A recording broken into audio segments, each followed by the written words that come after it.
Hi, I'm Joshua. Hi, I'm Jeremy. This is the Brothers Judah Show. Welcome. Welcome. I'd like to let you know that the camera is recording and the sound is recording.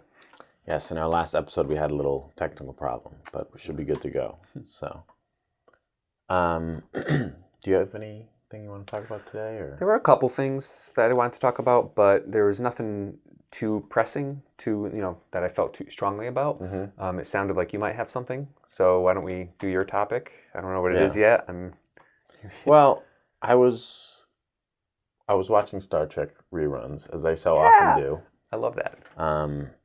And the episode I was watching was about this alien civilization who had been destroyed by some other alien civilization, and they were living underground. Okay. And at the end of the episode, one of the Starfleet personnel stumbled across the remains of one of the beings that had destroyed the civilization, and it was the Borg. And then, the episode ended. And there's something unusually haunting about the Borg relative to other Star Trek villains. Yeah. The Romulans are really deceptive. The Klingons are bloodthirsty. They all have attributes, but the most chilling is the Borg. And I was just thinking about our society today and my fears about the direction of society and technology and maintaining our humanity and what really matters. And that's kind of my concern. Yeah. All right. I like it. Yeah. I like Star Trek. Really like The Next Generation. Yeah. The Borg always felt a little scary. Yeah. Scary to me. So, I definitely see similarities in the direction we're going in the Borg. I'm very concerned about the integration of humans and technology. I know it. People think.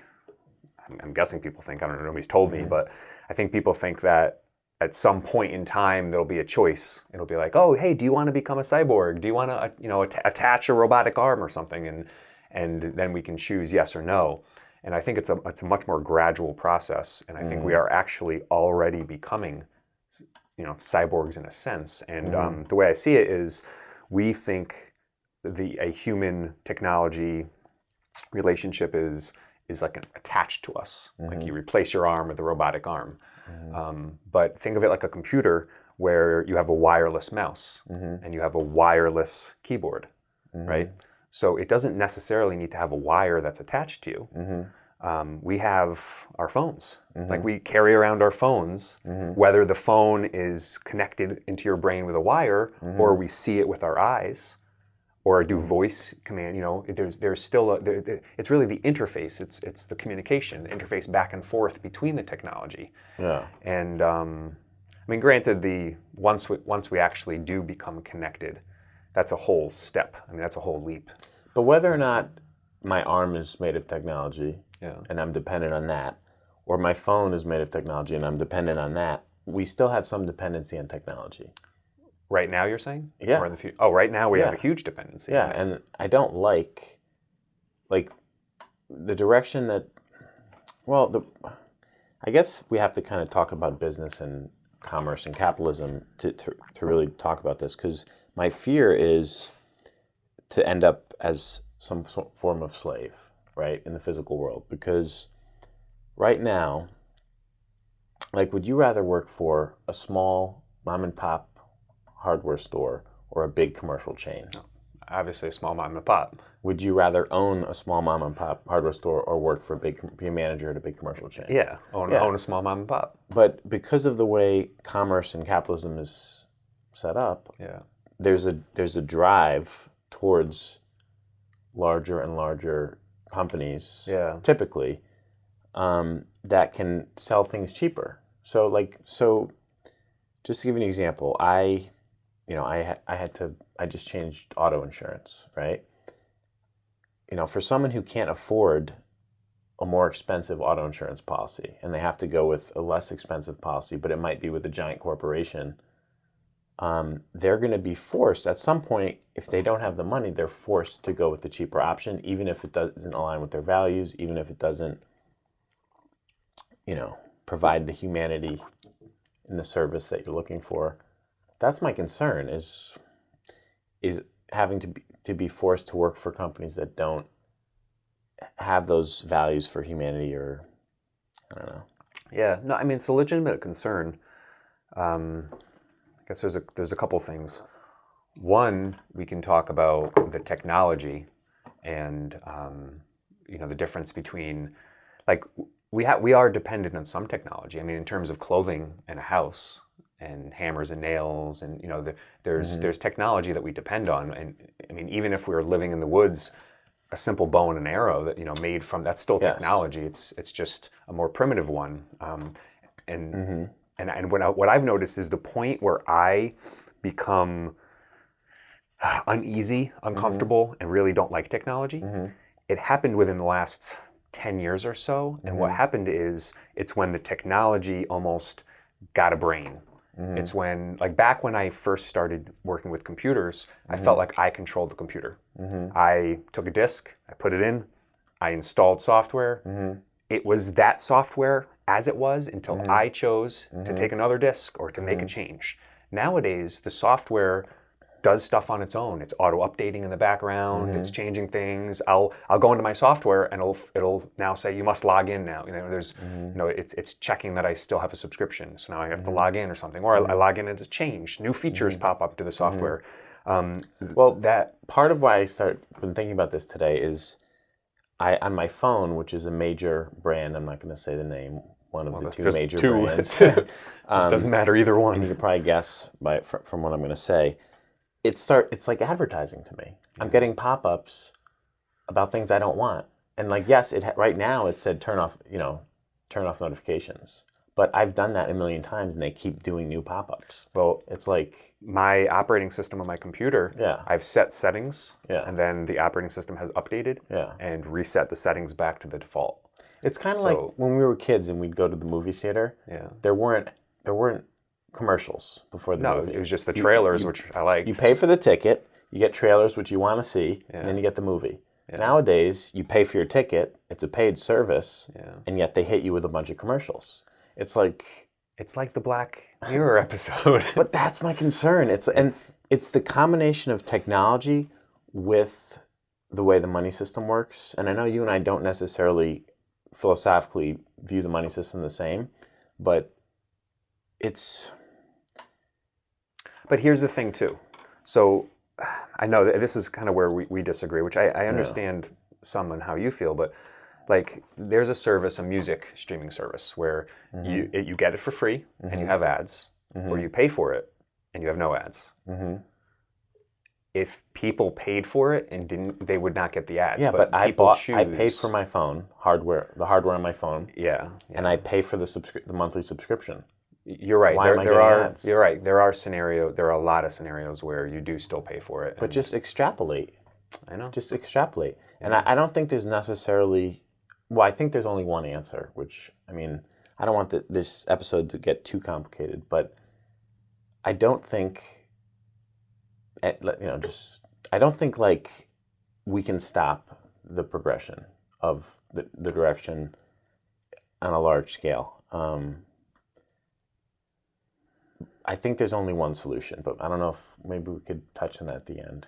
I mean, I guess we can touch on it in the end. There were two things I want to mention. One was the change from a technology like a hammer, which we all like, to a phone that is auto-updating, tracking you, thinking on its own, like making decisions on like that type of stuff. And I think that's the turning point of like becoming like the Borg. I think that was the turning point when the computer connected with the internet and all the devices started, integrating and connecting and being able to, when that I think was the direction now towards the Borg. Well, the Borg is when it's doing things we don't want it to do, and that's what it's like when we have dependency, and it's doing things we don't want it to do, and that's what. Yeah. So it's definitely scary. I think a lot of people feel the same way. Some people don't seem to care, like someone close. But can we not participate? This is my concern with money. The reason I bring up money is because we need money to survive in this world. Back in the olden days, you could just go out west stake a claim and cut down some trees, and you could provide for farm yourself. and, Nowadays, we need money. I cannot survive without money. Yeah. Okay, so if I have to find a job, and if the only jobs available are corporations that look at me as human capital, because that's the term they use in HR is human capital. I'm just something to be used in their corporation. How do I, and if that corporation is not in line with my values or doesn't have a soul, I mean, or doesn't, like, at some point we might be a slave to whatever the market is driving. And even if we don't like that's my concern. I don't want to have to do something I don't morally disagree with. I don't want to have to choose between that or starving. Jeez. Yeah. That's tough. I'm sure a lot of people feel it. I mean, I'm lucky I work for a smaller business. Me too, now. Yeah, so I think I don't feel it as much. I think though, if let's say for whatever reason I didn't have this job and I had to go find a job, and I had to work for a large company where I was just, it's scary. Yeah. But if you follow market forces and basically the company that has the most money typically and can acquire the other companies typically is going to gain power. The one exception that came to mind was Elon Musk, his companies, because it was a startup that took on major industries. Let's say Tesla, for example, in the auto industry. He, since its inception, has faced unimaginable amounts of resistance from the financial sector, from the automotive sector, from the oil industry. He's literally had to face all odds when he's doing something to better humanity, creating a product that people love. I mean, nowadays it's more accepted, but he's still getting slack and fear-mongering and that stuff. But this has been going on for 15 years, and Elon Musk is a rare exception. He's brilliant and he's superhuman, and not everyone, there's just not that many companies like that. I mean, and at some point, if that gets too big, or after Elon Musk's dies and passes on. Who's going to take over? Same thing with the other large companies. Yeah. So, well, I don't know. I mean, I guess we can move to solutions. I mean, the problem is I don't think government is a solution, because here's the thing. Although, say we have this issue with corporations, right? Yeah. We still have some resemblance. Like a corporation can't come to your door with a gun and say, you must do this, right? We still have some choice, at least. With a government, they can come and they can force you. They can pass a law, and if you don't, they can take you out of your home and put you in jail. So a government, I don't think, is the solution. You and I agree on that.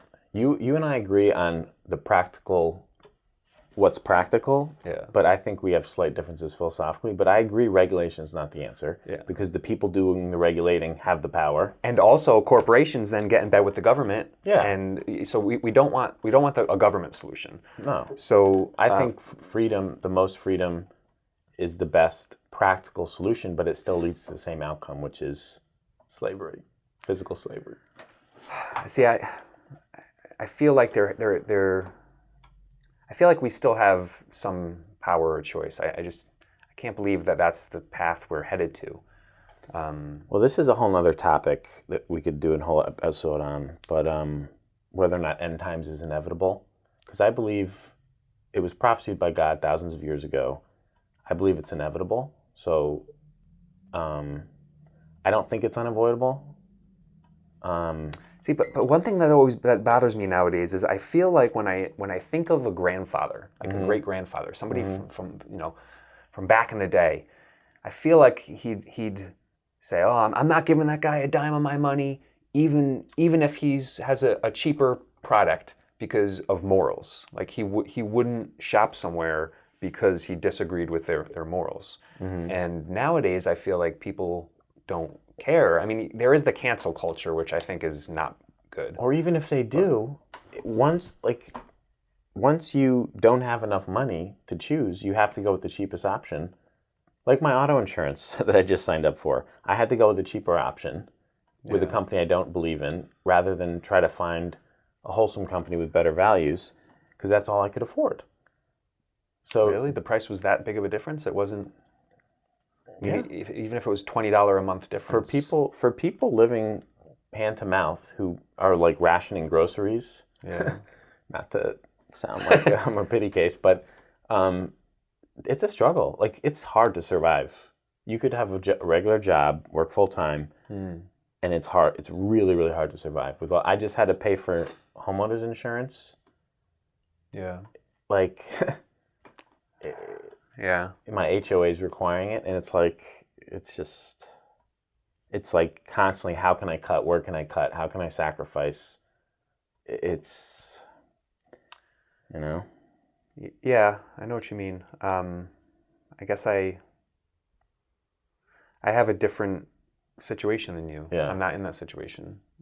So I have trouble, and I don't want to sound harsh, but I think the natural thing for someone who's not in that situation is to immediately think, oh, well, there's got to be something. Like, oh, you can cut your cable. Like, do you have Netflix? Do you have like we have luxuries in America where, like, I've seen people, and I'm not saying you do this, but I've seen people who were complaining about a bill or something, and then they have like a brand new expensive stuff, like more expensive than I have, and I'm not complaining about my finances. That probably does happen, but I think there is truth to if you add up the insurances, gasoline, groceries, if you add up all the expenses for someone, who's living at the poverty line, it's very, very hard to survive. Yeah. So no, I think you're right. So let's take the scenario, because that's a different topic. The people that complain yet they're just making poor choices, let's have that be a different topic. And let's only now discuss the people that are making choices. And I believe you're one of the people that are making the right choices. Yeah. You're not spending money on things that aren't like necessities and meaningful. So let's take that under consideration. I think we're going to have to make this a two-part episode. So why don't we make it a two-part episode? Yeah, so why don't we have one cut? But I do have a solution. All right, let's make the cut now. Okay. And we're back. We're back. This is part 2. The topic we were discussing is so complex and has so much depth that we needed more time. So, okay. So where we were is we're setting aside the people that just don't budget properly. We're going to talk about the people that actually just they struggle and they have to make those choices and go with the cheaper option, go with companies that they might not believe in. And you said you had a solution, so should we just dive into your solution? I'd love to hear it. Well, let's explore the problem a little bit more, and then we'll dive into the solution. So, just to re-clarify my concern is the direction of society with technology and with corporations kind of slowly over time, like a frog boiling water, enslaving us into having to work doing something we don't believe in for money for our own survival. Like you said, a grandfather could say, I'm not giving that company my dime. But what happens if the only companies available are... What happens if I want to go to the grocery store and it's almost like the Wall-E movie. There's by and large, there's one store. So, granted, I feel like the blame has to go on both sides, though. I feel like it's not just the corporations. I feel like we have been making wrong decisions over many years, and that has allowed them to have this power. Yes, but this is not about blame. This is about, I'm not talking about blame. I'm talking about physics. I'm talking about if you assume... The problem is here. If you, as an individual, you say, I want to be as righteous as possible, I want to live as simply as possible, I want to be as free as possible, and you want to follow those principles, if society is moving in that direction, where I have to work to survive, and the only work available is something I don't believe in, like at some point, I'm just kind of extrapolating from my own experience. I'm not... Yeah, I see what you're saying. I mean, now with this year, 2020, there's a lot of small businesses closing, and there are a few huge businesses that are making record profits because everyone's staying home and buying things online. Or let's say if your argument is, let's say that people just aren't making the right choices. Like they're just, people are sinning and they're indulging and they don't care. They don't care who they give their dime to, right? Yeah. It's still the same issue with society moving in that direction. Okay. So and how do we, as someone who doesn't want to be like that? Okay. So let's forget blame. Yeah. Let's forget, we see that we're moving in this direction. Yeah. We see that, there's tons of facts you can look up, even like chicken producers. There used to be X number of chicken producers. Now there's this many. There used to be even varieties of apple trees. I forgot the number, but it's something like there used to be, a lot of varieties of apple trees. Yeah. Now there's this many. Everything is kind of consolidating into a few choices. And at some point, if those choices are not... And I'm not just talking about monopoly. The conversation originally started with technology, the Borg, and technology enslaving us. And I was saying money has something to do with it because of the driving force of the market. But specifically becoming a slave to technology and having to work for money to survive, that's my concern. Okay. Do you want to continue exploring the problem, or? Well, I don't really know how to explain it better. So unless you have, I know what you're talking about. Yeah. I hope the viewers do. I'm sure there are some viewers that are in the scenario being like, "Yes, I feel it. I know." There's probably a lot of people that are like, "Oh, what's he talking about?" Yeah. So maybe those people don't watch this episode, or they do, and they think I'm just whatever. Not just making complaining. sense. So, So, and just to clarify, it's not that you don't want to work; it's that you don't want to work for, you don't want to do work that you don't believe in. Right now, I like what I do for work, and I like the company, and I believe in it. Mm-hmm. I'm just saying, like my auto insurance, I didn't like that I had to choose a company that I don't believe in, because it was the cheapest, and that's all I could afford. Yeah. And I'm just extrapolating as a society and saying, at some point, if we're forced to, if we can't grow our own food, we have to buy at the store. Yeah. My hope, and I would imagine that as things happen, it would, let's say there were no good choices. Mm-hmm. That would leave a hole, like a space, that would leave a spot for a competitor to pop up who was moral and did give good choices. I guess the question is, could if that we're just talking about capitalism, that's one argument. Okay. I'm specifically talking about technology enslaving us as part of that. Yeah. So if you forget about technology, we're free. My mind is my own mind. I'm free.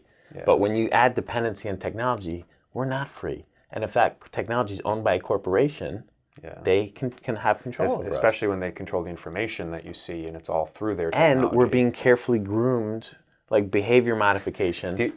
Man, if you guys haven't seen WALL-E, watch the movie, because there's a great movie. It's a great movie, but there's one scene where they're sipping their cup, and then a commercial comes on. It's like, by and large, try blue. It's the new red or something. Yeah. And everyone's in a red suit or whatever. Yeah. This colors might swap, and they go, ooh, and they press the button and they all turn blue.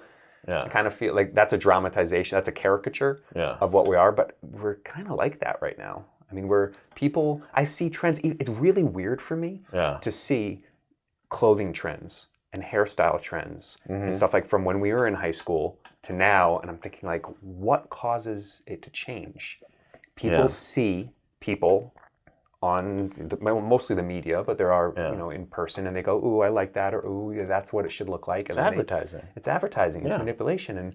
And we're all susceptible to it.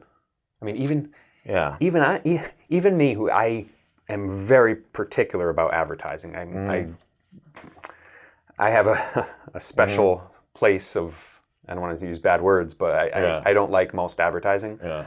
And I like to think that I'm immune to the brainwashing that it does. Yeah. But there's one moment in my life I remember where somebody did a pirate impression. And I went, oh, that's a good pirate impression. And I thought to myself, I've never seen a pirate. How do I know what a pirate impression is good? How do I know if it's good or bad?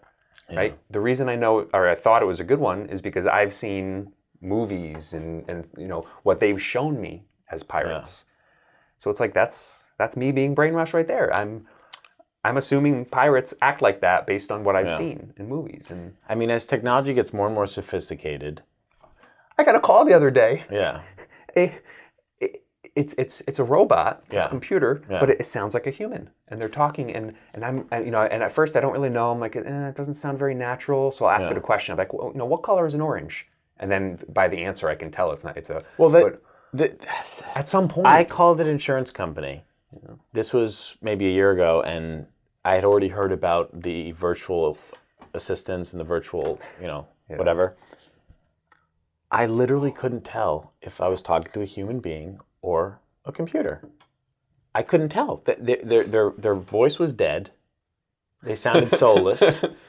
There was like no humanity in the exchange. I literally couldn't tell, and that scares me. And it scares me. At the rate of technology and the increase, like, do you remember when we were younger? I don't know how many 20 years ago. Dragon Naturally Speaking, and I remember Dad got it, and he was like, "Look at this, Dragon Naturally Speak. It's amazing. I can talk." And it took like 45 minutes. He had to train it with his words and stuff, and then it would still make mistakes, and he'd have to correct it and stuff. Now, the voice recognition, you pull out your phone and you just talk as fast as you want, and it's accurate. And pretty soon, we're not going to be able to tell if we're talking to a human or not. So, if we haven't made our case at this point that there's a concern, I don't think we're going to make it. So let's just assume there's, for people who are enjoying watching this, that there's a concern. Okay. Whether or not it's avoidable, I personally think end times is inevitable. We could argue whether or not that's true, but I don't think we can. I don't think we can stop the direction of the system necessarily. I think That's if we all episode. behaved, I think end times would be avoidable. But how do you get people to behave? People have been trying. That's a whole topic. But people have been trying. Our previous generations have been trying. The direction is the direction. It's not like no one's trying, and it's like, oh, if you just try. People are trying. People are fighting. For good. I mean, for righteousness. Anyway, let's just assume there's a concern. Okay. If someone shares a concern, maybe they can relate. And then let's discuss a solution. Okay. Yeah, I only think there's one solution. Do you have any You go ideas? first, because I'm not sure. So, because I think it's inevitable, the direction of society, I only think there's one solution, and I think that's godliness. I think godliness. What do you mean by godliness? Following biblical principles. So I said, if everybody behaved, that's the solution. I think that's the only, as an individual. Yeah. I think that's the only, I don't think society is redeemable.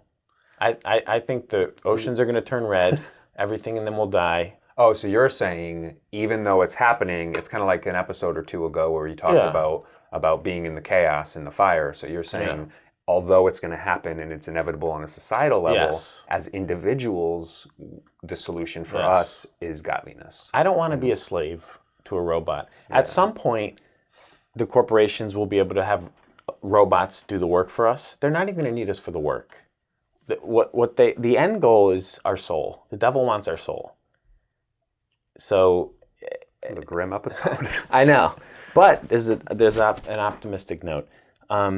If our mind can be manipulated and our body can be controlled through physical needs or whatever, dependency on technology, whatever, then the devil can own our soul, and that's the end goal, because that's the thing that's most valuable, and that's the thing money can't buy. So they have to very slowly, over centuries, manipulate us into more and more dependency and more kind of like leading us astray until we lose our soul. Well, that's the scary part too. We can recognize the change, but people that are born now into it, that's just normal. That's what I'm saying. And then imagine our grandchildren. They're born even deeper into it, and it's just normal to them, and they don't realize because they've never lived in the past. And like right now, the loss of freedom that we have, Yeah. we realize it based on when we were younger, when we were kids. Yeah. But we don't even realize based on 100 years ago. Yeah. I mean, it's so...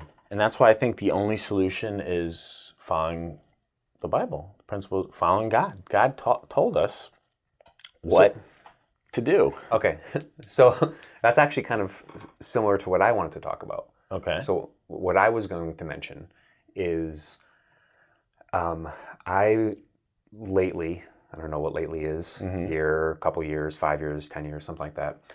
I've been really about focusing on sin and my sin and watching it and gauging how much I'm sinning and detecting what sins I am sinning and trying to stop them and like daily and monthly and yearly goals of eliminating sin. But I've noticed that when I bring sin up to people, they don't outright reject it. Oh, you're crazy, but they're never very receptive to it. They always seem, they kind of, oh yeah, okay, well, and then they offer some alternative to it, like, well, it's not only sin, it's this, that, and that, and, and they almost, I don't know what the word is. It's like our ancient Jewish ancestors, they rationalized themselves out of salvation. It's like, I guess you can rationalize anything. Yeah, but I'm wondering what is it that makes people not want to realize that they're sinning and change? Is it the word sin? Does it come with a religious aspect that they're turned off by? Like if we chose a different word than sin? I think it has to come through experience. I don't think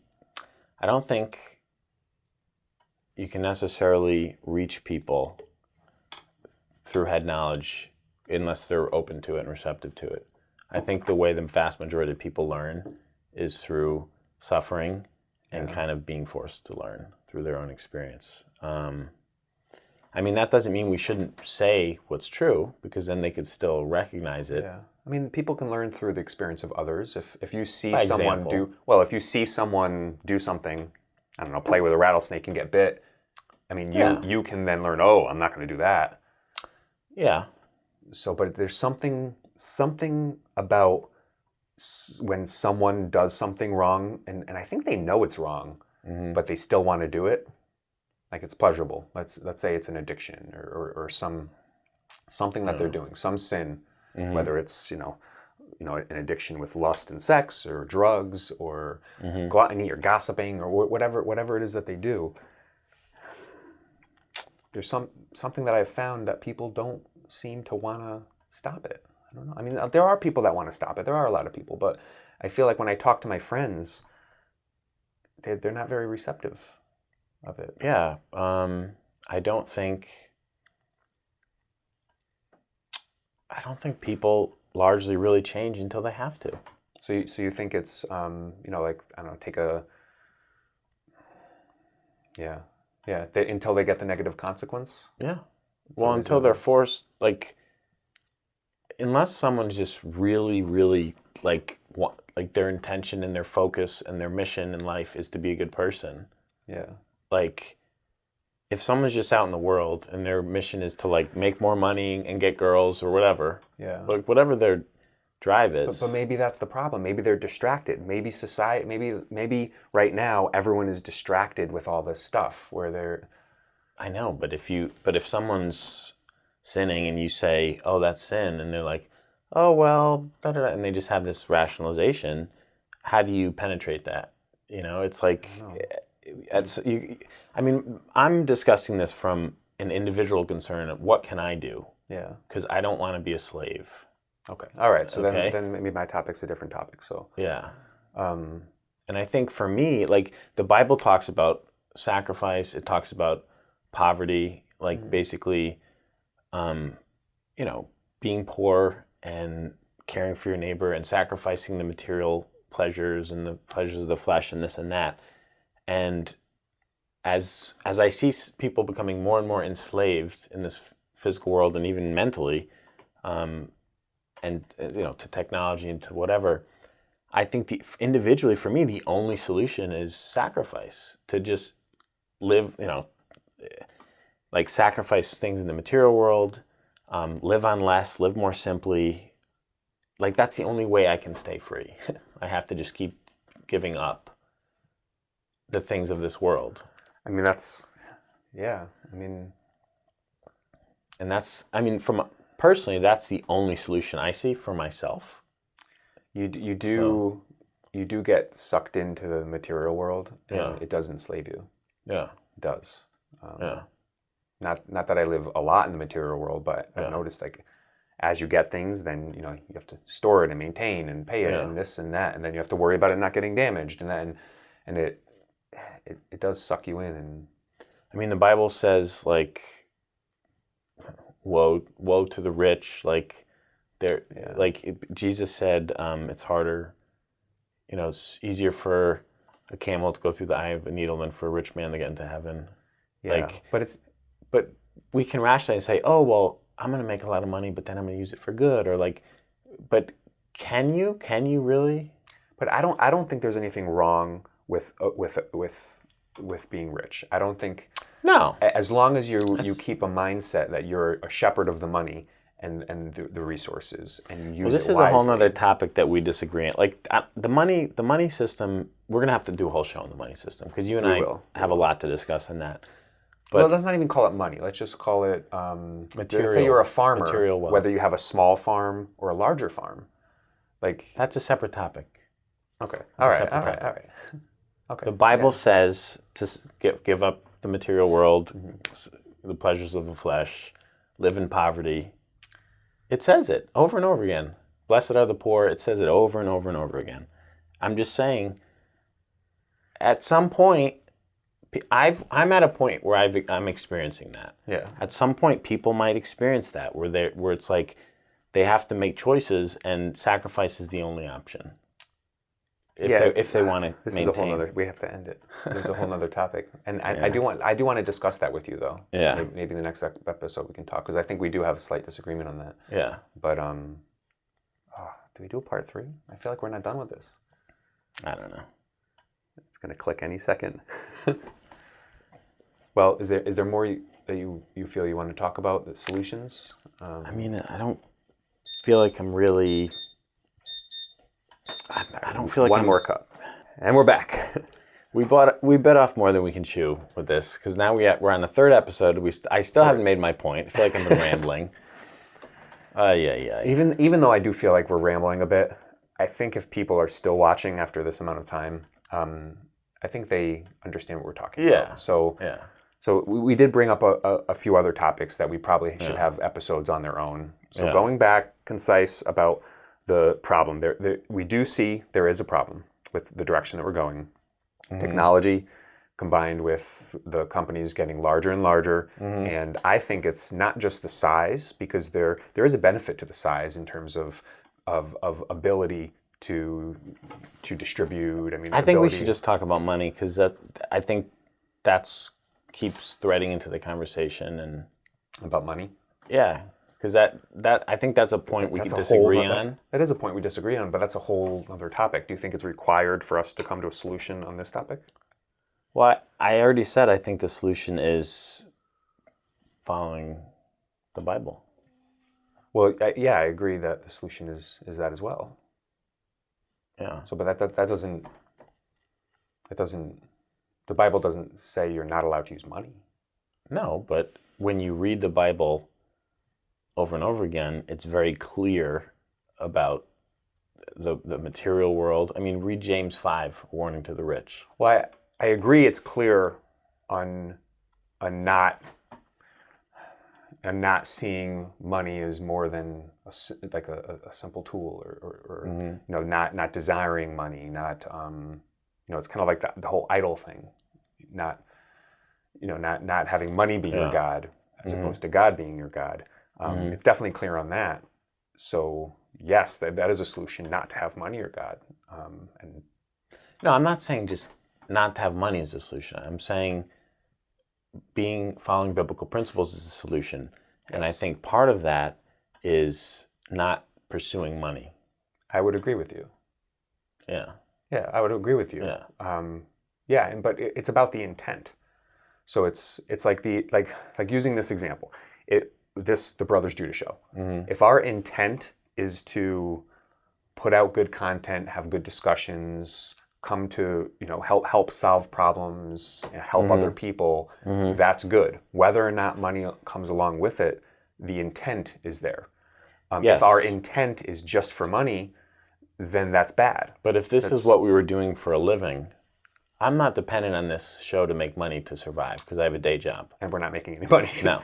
But if this was what we were trying to do for a living, so we would try to make it a little flashier, and we would try to. So let's pretend we would have to survive, and that's slavery. So let's imagine that at some point we make a decent salary off of this, and we both don't have a job, and we're now doing this. You're saying, and this is our day-to-day job. You're saying that the desire to increase it and get more money is too tempting, and we would do things like clickbaity titles and flashies and change the topic. Maybe talk about things that are more popular to attract a larger audience, things like that, to try to make more money off of it, and that's the problem.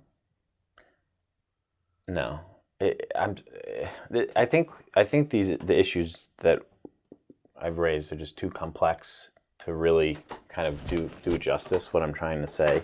Okay. Is that okay? Yeah. Because we started on how technology is enslaving us. Yeah. And then we started talking about corporations. Then I started talking about end times in the Bible. Yeah. And now we're talking about whether or not we would do things for money. Like it's the thread of the conversation is not making the point that I was trying to make. Okay. So do you want to back it up and try to make it more of a clear, take 2 minutes, try to bring it all together? I mean, I don't know how to paint a picture of what I'm experiencing. Yeah. In a way that someone's going to understand. I think I feel it, and I think I know what you're talking about, though, because I see it too. I've seen enough sci-fi movies where they take aspects of our society now and they move it forward in that direction. And I've experienced things like that. And although I'm not right now in a job for a large corporation doing things that I don't believe in, yeah, I can imagine if I was, how I would feel. I mean, I nearly daily, Yeah, but not to make this personal, but the company you work for does things I don't believe in. They promote products I don't believe in that I think are harmful, and they do things for money. I mean, it's inescapable that money has a driving force, and there's a lot of harm in the world. And I mean, we're going to have to just hash out how we see money, because you and I don't agree about money, and we're going to have to hash that out. Otherwise, we're not going to be able to make sense of any of this. Okay. I mean, I think I know what you mean about the tipping point of there's not like a line that you cross where before it you're a moral company and after you're an immoral company. No, people who think they're moral are doing things. Yeah, there's immoral for gray, money. and it's like a little bit of a step, and then you dip your toe in, and you get further, and the next thing you know, you. Not only that, they have to survive, and this was my original concern: having to do something that's immoral for money to survive. That's my concern, and that's, I think, the driving force of the money system. Because of usury. Because of money making money, I mean, this is a whole nother topic. We could spend hours just talking about this. But there's a driving force because of usury, because money makes more money. Yeah, I know. That is I think, one of the big topics. It's a giant funnel that's sucking everything up to basically slavery and immorality. And the only way to escape is to sacrifice the material world. It's the only way, long term. And I've experienced that. And I think people who haven't experienced that yet might not understand. But, I've heard it said that poverty is an authentic experience of Christ, because it's like getting crucified by the material world, basically. And I can relate to that experience. And I think when you're living in poverty and you're reading the Bible every day, and you're really praying, and like that's your life focus, is serving God and following biblical principles, you start to understand things that most people don't understand. You start to understand like the meaning in the Bible, and like the message, and like the truth of it, and you understand it on new levels. And that's kind of the point I'm trying to make, is I don't think society is redeemable. I don't think we can stop the direction towards end times. And I think the only solution is sacrificing and following God and serving, basically just living to serve, and like sacrificing our own material desires and wants and everything. That's kind of the point I was trying to make. Yeah, I mean, I don't think I disagree with you, though. I think I agree with you on that point. Now, specifically with money, I think we do have a disagreement, which that can be another episode. Yeah. But with this, I do agree that society is headed in the wrong direction, and I do believe the only sacrifice or the only solution is to live a godly life. Yeah. And if enough people did do that, I think it could change society. But that if is a nice theory. It's a nice theory, but it's not the way it's working. That's not the trend. Do you think that you lead a godly life? Yeah. Okay. Do you think I lead a godly? I know we have disagreements on certain things, like eating eggs and stuff like that. But I mean, do you think I? I think largely, but that's because you choose to and I choose to. But if we can do it, can't there? But we want to do it. Other people who aren't choosing it or aren't aware of it don't want to do it. Like there are people who don't want it. Like there are people, or they might also think they might be doing it and they don't realize. Or they don't want to. There are people who are living lifestyles that if you try to talk to them about it, they will argue that that's actually they're right. Like using a particular drug, for example. Like there are people who use a particular drug, and if you were to say that's not that good for you, they will argue that it's good for them.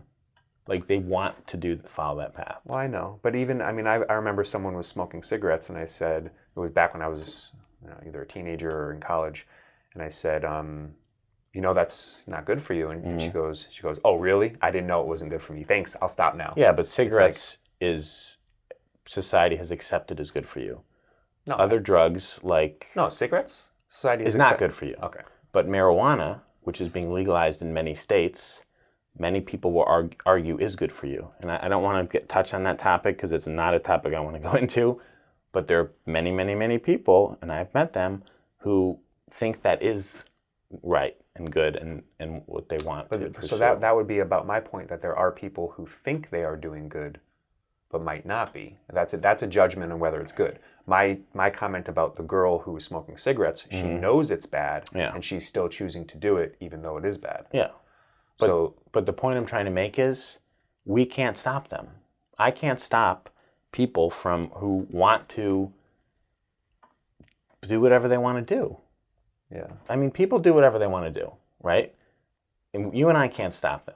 You and I could say, I want to live ourselves. Yeah, I want to live a biblical life. This is what I believe is the truth. These are the values I want to follow. Yeah. But I can't even convince you about a simple thing. And we grew up together. We share similar values. We both want to be good people. Yeah. And I can't convince you to do one simple thing, basically, that I believe in. Yeah. That I think is right and true. Yeah. There's no way I can convince people who want to live whatever lifestyle they want to live that that's not the way to live. So maybe, I feel like we've had many conversations where at the end of the long conversation, it comes back to ourselves living a godly life and living by example. But I also want to state for the record that I believe that is the solution to society's ails and problems. For anyone listening, if they have a concern about the direction of society, if they have a concern about being enslaved to technology or the money system or corporations or whatever, problem. Any concern, even health and sickness, and any issue, if you lead a godly life yourself, I believe it. It might not necessarily cure whatever you're having or whatever, but it's a... I mean, in regards to health, I could, I'd well, rather lose... Health was a bad example. No, I'd rather lose my body and save my soul, though. So I'd rather get sick, die an agonizing death, and save my soul. So it does apply to that as well. But I do think there are solutions to health that aren't in the Bible necessarily, but that's another topic. But yeah, I mean, the point is, I think